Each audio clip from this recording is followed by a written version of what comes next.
तो सरकार या राजा या लोकतंत्र में जो अधिकृत हैं उनका क्या कर्तव्य है कि सदवनम असदनुशासनम आश्रित भरणम, कि सज्जनों की रक्षा करना, यह सरकार का न्यायपालिका का हम सब मिला के देख ले, सज्जनों की रक्षा करना कर्तव्य है। और जो असत लोग हैं उन पर अनुशासन करना भी राजा का, सरकार का कर्तव्य है। और आश्रित भरणम, जो आश्रित लोग हैं, प्रजा है, उसका भरण पोषण करना वो भी राजा का कर्तव्य हो जाता है। तो राजा का अपना जो कर्तव्य है उसके प्रति जागरूक न रहे तो राजा कर्तव्य से च्युत हो सकता है। राजा कह दे कि भाई कि मैं तो अपना किताबें पढ़ूंगा, किताबें पढ़ने में रहूंगा, ये धंधा, तो भाई आप गद्दी पर बिठाए गए हो, गद्दी पर बैठे हो, राज सिंहासन पर आपके पिताजी ने, लोगों ने आपको यह स्थान दिया है, आप इस स्थान पर रहना चाहते हो तो आपकी किताबें कितनी पढ़ पाओ, कम पढ़ पाओ, वो पहले आप जनता की सेवा का ध्यान दो, प्रजा का ध्यान दो। कि राजा हो और प्रजा की सेवा नहीं करोगे तो राजा बनने की सार्थकता क्या हुई। एक संस्कृत का श्लोक है, राज्याधिकारम संप्राप्य यह प्रजाम नैव रंगति अजागलस्तनस्येव तस्य जन्म निरर्थक। कि जो राज्याधिकार को प्राप्त कर ले, यानी सत्ता में आ जाए, राजा बन जाए, सरकार में आ जाए, फिर जो प्रजा को राज्य न करे, यानी प्रजा की सेवा न करे। कि सरकार में आए हो तो आपका काम है प्रजा की सेवा करना, वो आप नहीं करते हो तो आपका जन्म निरर्थक है, राजनीति में आना बेकार है। कैसे बेकार है, एक उदाहरण दिया गया, अजागलस्तनस्येव, कि बकरी होती है, बकरी के एक तो वो नीचे जो स्तन होते हैं, एक थोड़ा छोटा सा, किसी किसी बकरी के गले में यो एक छोटा सा स्तन सा होता है, गले में, सबके हो या किसी किसी के हो, तो वो छोटा सा स्तन गले में होता है, वो कोई काम का नहीं होता, बेकार होता है वो। जैसे बकरी का गले का वो स्तन बेकार होता है, उसी प्रकार उस राजनेता का जन्म बेकार है जो राजनीति में आकर प्रजा की सेवा नहीं करता है। यानी उसका अपना कर्तव्य है राजनेता का या राजनीति में आने वाले का, मंत्री आदि आदि हैं, जनता की सेवा करना। तो वो कर्तव्य पालन न करे तो वो फिर आदमी कर्तव्य से च्युत हो जाता है। और तो क्या, भगवान ऋषभ को हम देखें, वे तो इतने बड़े संत पुरुष बने थे, महापुरुष आदि तीर्थंकर, पर जब वे गृहस्थ जीवन में थे तो वे भी लगता है ऐसा जैसा पढ़ने से और से कि कर्तव्य का पालन, ये सावध्य काम, सांसारिक काम, ये कृषि ऐसी ऐसी मसी, ये जो सांसारिक सावध्य काम मान ले हम इनको, जो हिंसा के और के भी मान, वो काम भी लोगों को सिखाए। तो कोई सोचे रे भगवान ऋषभ इतने आध्यात्मिक जो महापुरुष बने थे, उन्होंने लोगों को, जनता को ये असी मसी कृषि, ये खेती बाड़ी करना, तलवार सुरक्षा, ये सब लिखना ये बातें क्यों सिखाई।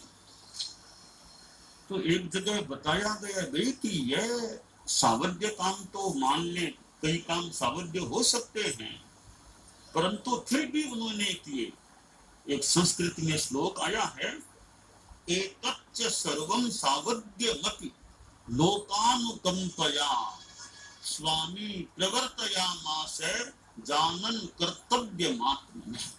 कि ऋषभ ने ये काम जो लोगों को सिखाए, प्रशिक्षण दिया, सावध्य काम, कि वह उनका कर्तव्य था।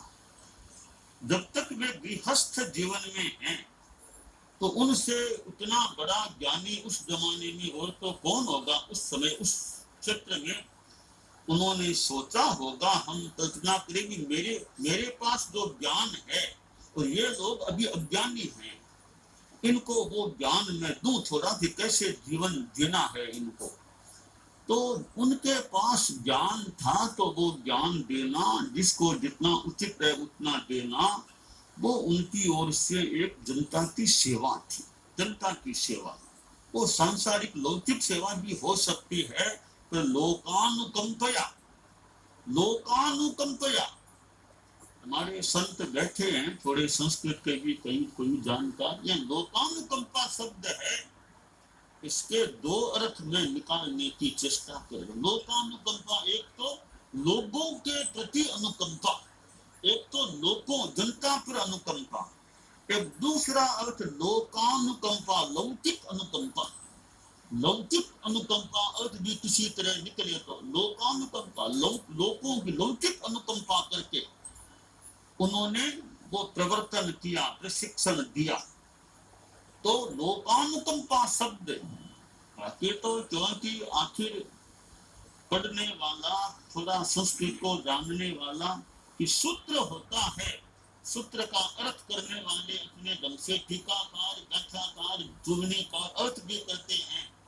तो उनकी तो आशा न बड़े वो विद्वान ज्ञानी लोग, हमें टीकाओं में अर्थ मिलते हैं, तो टीकाओं के सारे अर्थ आने वाले आचार्य सब अर्थ मान्य करें न भी करें कि आगम तो मान लो मान्य है हमें, आगम का अर्थ अमुक अर्थ जो टीकाकार ने किया है कि वो हमें मान्य नहीं, चूर्णीकार ने किया अमुक अर्थ हमें मान्य नहीं, हम आगम के भक्त हैं।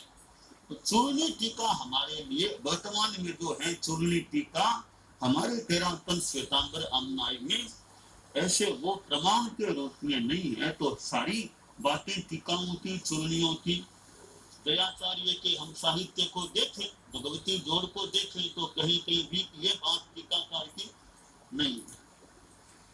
तो खैर, अर्थ करने वाले अपने ढंग से कर सके। लोकानुकंपा शब्द आया है तो लोकानुकंपा एक लोकानाम अनुकंपा, लोगों की अनुकंपा, लौकिक। तो एक ये लोकानुकंपा, जो लोगों की अनुकंपा, जो एक लौकिक रूप में अनुकंपा है, वो अनुकंपा अर्थ भी कोई निकल सके तो अर्थ निकल सकता है। ऐसे दो अर्थ ऐसे संभावित इसके बन सकते हैं। तो ऋषभ ने भी ये मानो अपना कर्तव्य निर्वाह किया था, तो ये कर्तव्य का अनुपालन नहीं करने से कर्तव्यच्युति की स्थिति बन सकती है। माता पिता के प्रति पुत्र का, संतान का क्या कर्तव्य होता है, माता पिता का संतान के प्रति क्या कर्तव्य होता है। हम देखें सामान्य रूप में माँ बच्चे का लालन पालन, सेवा शुश्रूषा कितनी करती है। छोटा बच्चा है, माँ मानो उसके लिए समर्पित सी हो जाती है, दिन रात बच्चे की सेवा शुश्रूषा।